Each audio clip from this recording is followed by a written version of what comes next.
Welcome to village Tamil. இன்றைக்கி நம்ம வீடியோவில் என்ன பார்க்க போகிறோம்னா வாழைக்காய் பஜ்ஜி செய்கிறது எப்படிங்கிறத பார்க்க போகிறோம். இதுக்கு முதல்ல ஒரு அகலமான பாத்திரத்தில் கடலை மாவை போட்டுக்கோங்க. கடலை மாவு கூட ஒரு கப்பு தோசை மாவை சேர்த்துக்கோங்க. இது ஏன் சேர்க்கோம்னா நம்ம பஜ்ஜி வந்து நல்லா உப்பி போய் மொறு நல்லாயிருக்கும். வத்தப்பொடி உரப்புக்கு தகுந்த மாதிரி, உப்பு, தண்ணி பார்த்து ஊற்றுங்க, பதமாக ஊற்றணும். ரொம்பையும் தண்ணியாயிடக்கூடாது, கட்டியாக இருந்தாலும் ரொம்ப கல் மாதிரி ஆயிரும். ஆனால் இது ரெடி மிக்ஸாகவே பஜ்ஜி மாவுன்னு விற்கிது, அதையும் வச்சு செய்யலாம். கொஞ்சம் ஈஸியாக இருக்கும். இருந்தாலும் நான் உங்களுக்கு எல்லாம் வீட்டில் செய்கிற மாதிரியே மிக்ஸு கலக்கிற மாதிரியே சொல்லித்தரேன். இந்த பக்குவத்துக்கு வந்துக்கணும். இதான் எண்ணெயும் குடிக்காது, பஜ்ஜியும் நல்லா சாஃப்டாக வரும். இந்த பக்கத்துக்கு பார்த்துக்கோங்க.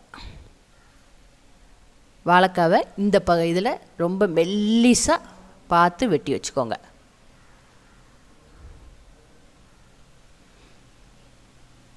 அவ்வளோதாங்க வாழைக்காய் பஜ்ஜி செய்கிறதுக்கு.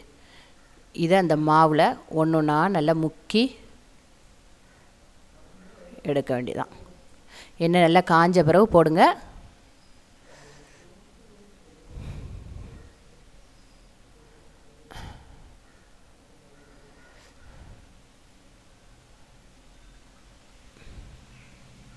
பார்த்தீங்கன்னா எவ்வளோ உப்பி போய் வந்திருக்குன்னு பாருங்கள்.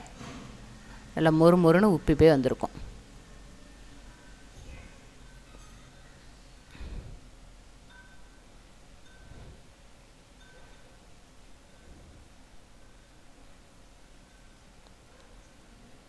வாழைக்காய் பஜ்ஜி இவ்வளோதாங்க. இதுக்கு செய்கிறதுக்கு ஒரு 10 மினிட்ஸ் கூட ஆகாது. உடனடி மாலை நேர டிஃபனாக யூஸ் பண்ணிக்கிடலாம். இதுக்கு தேங்காய் சட்னி சைடிஷாக ரொம்ப சூப்பராக இருக்கும்.